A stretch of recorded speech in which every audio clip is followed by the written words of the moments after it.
Everybody has goals. You're told to have goals in school. Your parents, your teachers tell you that.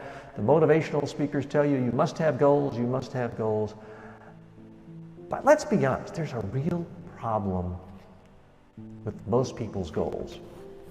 They're kind of written in fairy dust. They're ephemeral. They're disconnected from any kind of reality. Oh, I want to lose 40 pounds in the next month before pool season opens. I want to be a professional basketball player. I want to be a star rapper, even though I've never written a piece of music or learned an instrument. Many things that people call goals are just general, vague, fuzzy wishes, and they're little more than people saying, I want something for nothing. I want to be rich and famous, and yet I don't really want to have to work hard or do anything to warrant or justify being rich and famous. So that's the big problem with goals.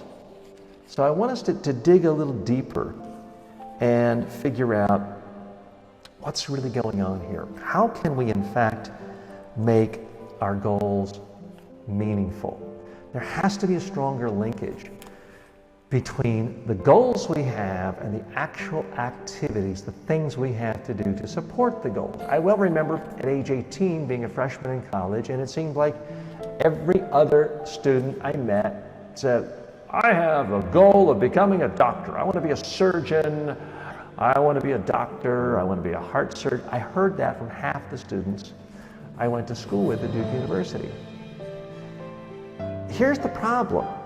An awful lot of them did not have the goal of studying organic chemistry every day and mastering the concepts of organic chemistry and learning chemistry and actually learning how chemicals in the body interact. That wasn't really their goal. Their goal was, I want to say I'm a doctor because then my parents will be pleased and proud of me. Other people will think I'm cool. People will think I'm rich, or I will be rich. I'll have respect in the community. That was the goal. Guess what? Those are all absolutely horrific reasons for wanting to be a doctor. If you don't genuinely love science, if you don't really want to know how the body is put together, you have no business being a doctor. So that's the real problem, is the goal of being a doctor was completely untethered to the habit of wanting to study chemistry really hard and having a passion for chemistry and biology, as opposed to liking prestige and a title and money. And that's what I see as a problem for so many people. Similar to so many people's weight loss goals. You know people, I know people, whether it's January 1st, I'm going to lose 35 pounds by pool season or beach season. And they'll have the goal. They may tell people they have the goal. They may post on Facebook, they're all right, everybody, hold me accountable. I'm going to lose 35 pounds. There's nothing wrong inherently with having that as a goal, but it is 100% completely, absolutely meaningless if you don't tie it down to highly specific habits that you start today, not a month from now or a month before beach season starts, but right now. It's meaningless to say you have the goal of losing 35 pounds unless you tie it to a habit.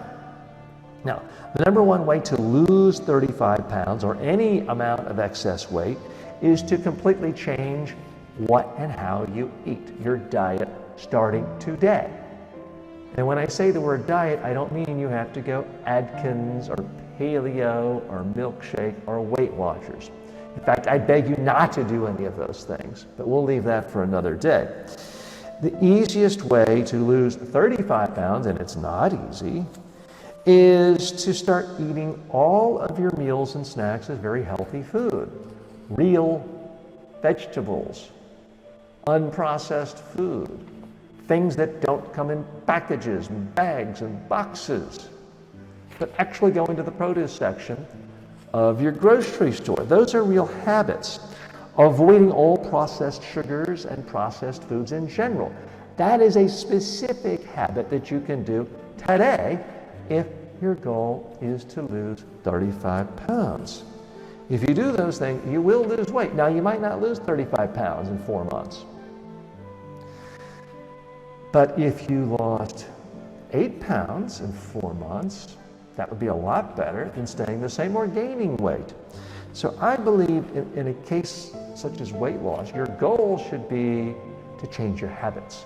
Not a set 35 pounds. You may need to lose 35 pounds, but the focus should be on changing the daily habits. If you change your habits and you go from eating hamburgers, French fries, ice cream, desserts, fruit juice, colas all day long, and all of a sudden you're eating salad with just oil and vinegar dressing, not the gloppy sugar-filled dressings, and you're drinking water instead of Coke, and you're eating apples instead of chocolate chip cookies, you're going to lose weight. You don't have to be a PhD in biochemistry to figure that out, or have a PhD in nutrition. You will lose. That should be your focus, not just this arbitrary, my goal is losing 35 pounds. Another big problem with goals is it's often set. If you tell yourself my goal is 35 pounds and you lose 29, well then you're a failure. You failed to reach your goal. That can be psychologically devastating, destroying. You feel like you're a failure.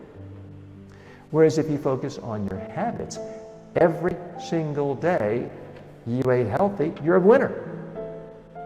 You deserve a pat on the back. You deserve to, high five yourself, a fist bump. So psychologically, it's much more upbeat to focus on daily habits, because then you can have a win every day. You can have a win throughout the day.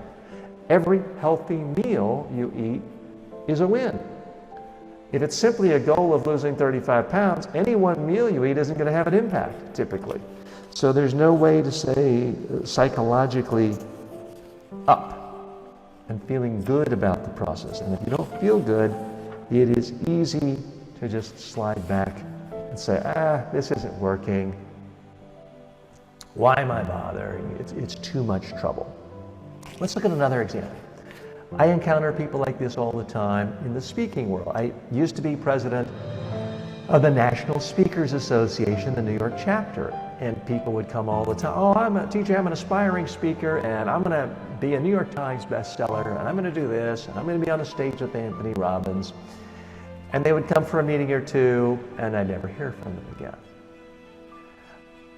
The goal of being a New York Times best-selling author is a goal a lot of people, and sure, I would love to do that. But I would argue that that's kind of a worthless goal.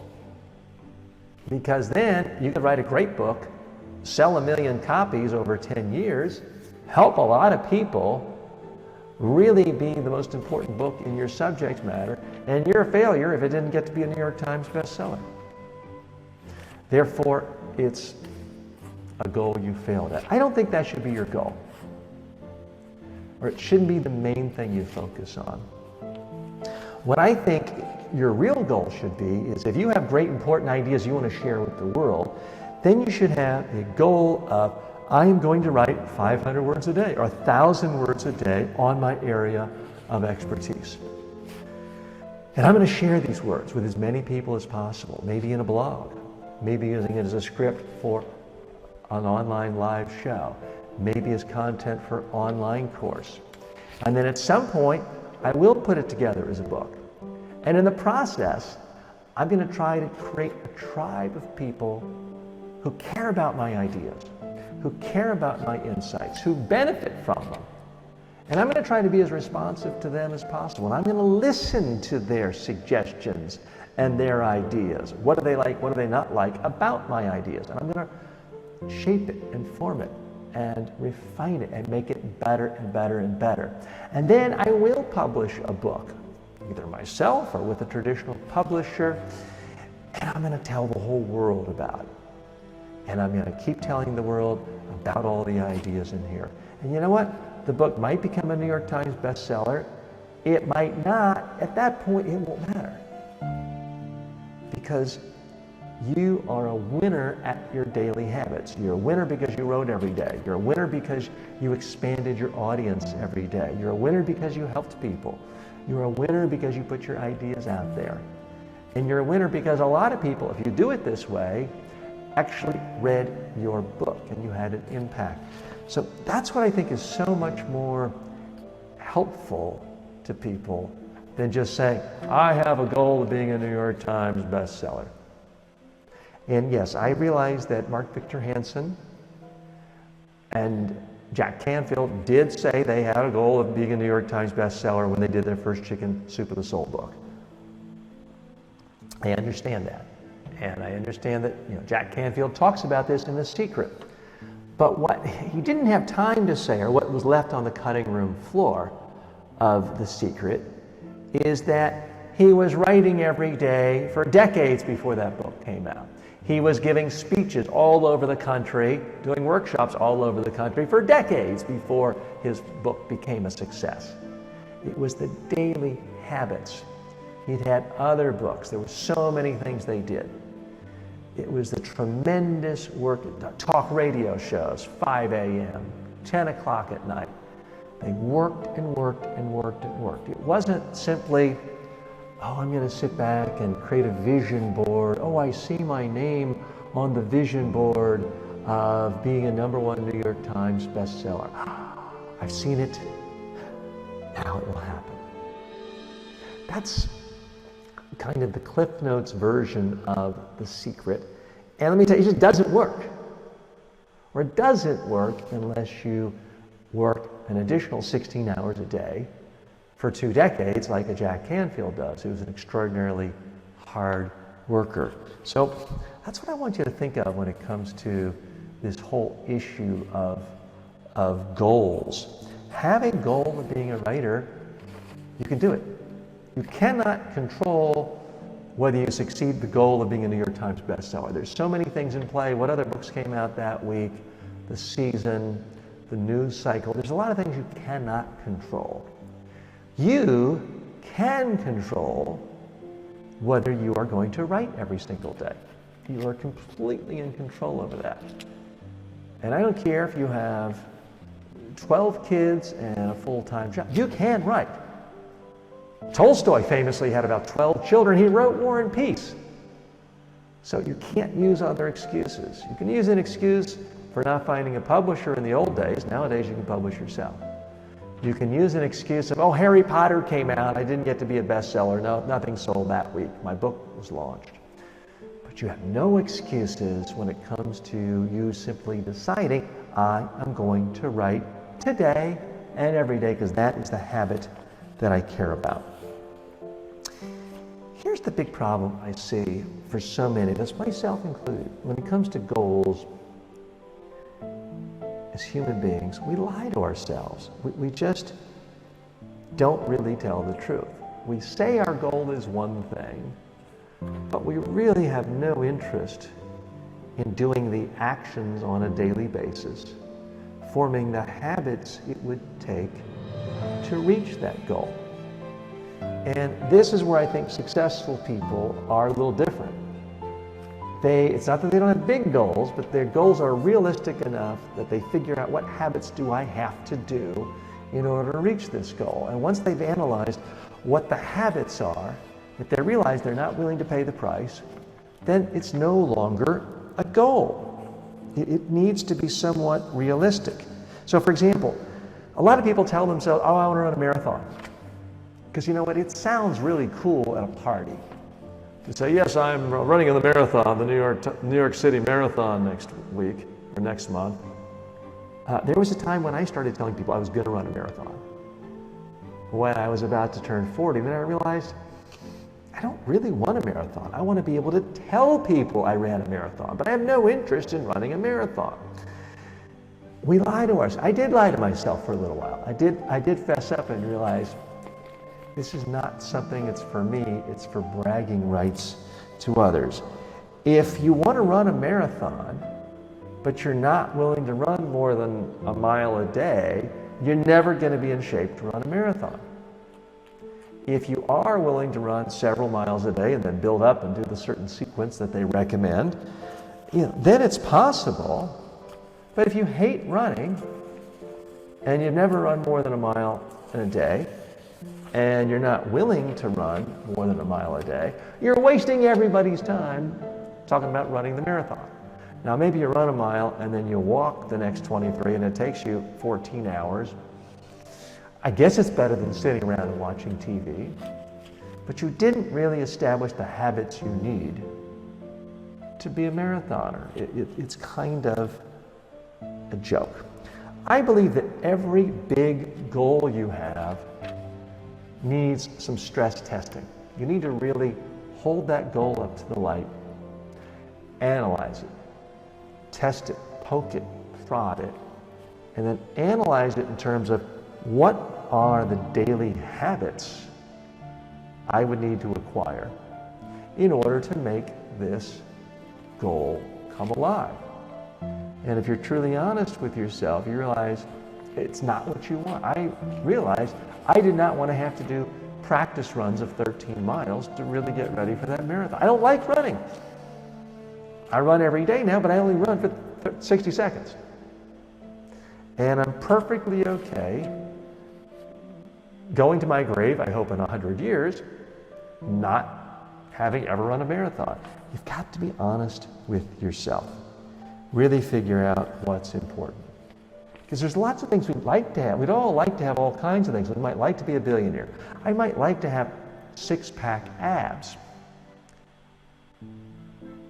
Even though I'm at basically my proper weight now, I don't have a six-pack ab. Believe me, I'm not going to take my shirt off for you.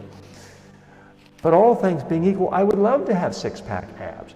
But when I really analyze the daily habits that would be required for me to get six-pack abs, I realized I would have to basically eat nothing but lettuce and carrots.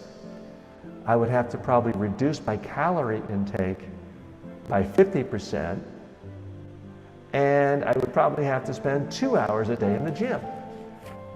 For me, it's not worth it. I don't really care if I have six-pack abs. If you could snap fingers or wave a magic wand, sure, I'd take it. But the habits required to create six-pack abs are not something I'm interested in. So I'm not going to waste your time, and I'm not going to post on Facebook, hey everybody, in 90 days I'm going to have six-pack abs. It's simply not a realistic goal. Many people, when they start their careers, tell themselves, oh, I'm ambitious, I'm going to be the CEO. I'm going to be the CEO of this company. And they wash out because they think of themselves as too good to do low-level work. Like, what do I want to take that assignment in a year for in Costa Rica? I want to be here in the action, where the action is in London or in New York. And they're constantly telling themselves they shouldn't do this job, they want the next job, they want the next job. If you look at how many CEOs became CEOs, quite often, they didn't aspire to be CEOs. They got a job and they focused on it.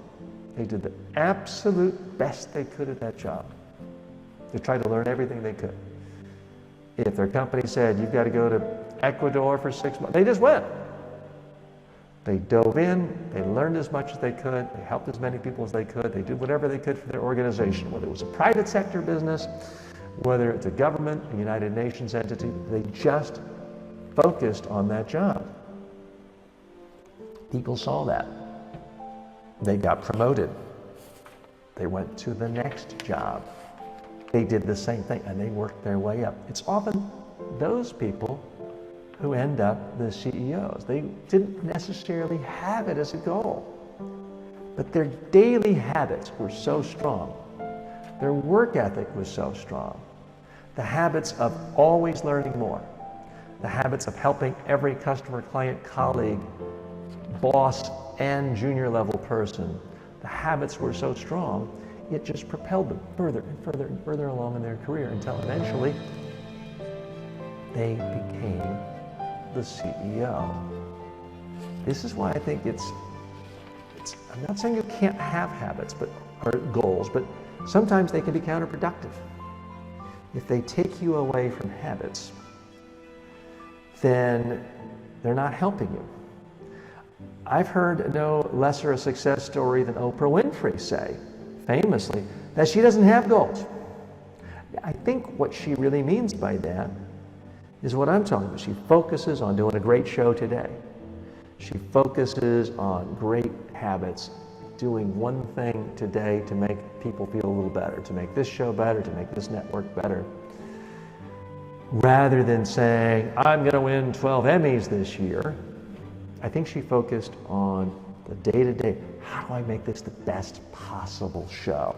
And that is what made her really successful. So, sure, have goals in life, but realize that's not what's really important. What is important are habits that you want to fulfill on a daily basis, that you are willing to fulfill. And focus on those habits. Your success will come. If you're not willing to do the work, if you're not willing to do the habits you need, you're not going to be able to reach that goal. I never had a goal of being a paper boy growing, or a paper person, they call it. This is back before the internet, and newspapers had to be delivered, hand-delivered. I never had that goal. But those who did realized it comes at a price. It comes with the habit of having to get up at 3:30 in the morning because you got to go get the papers, wrap them up, and deliver them. So do not waste time with goals unless you're going to focus time figuring out exactly the habits you need to make that goal come alive.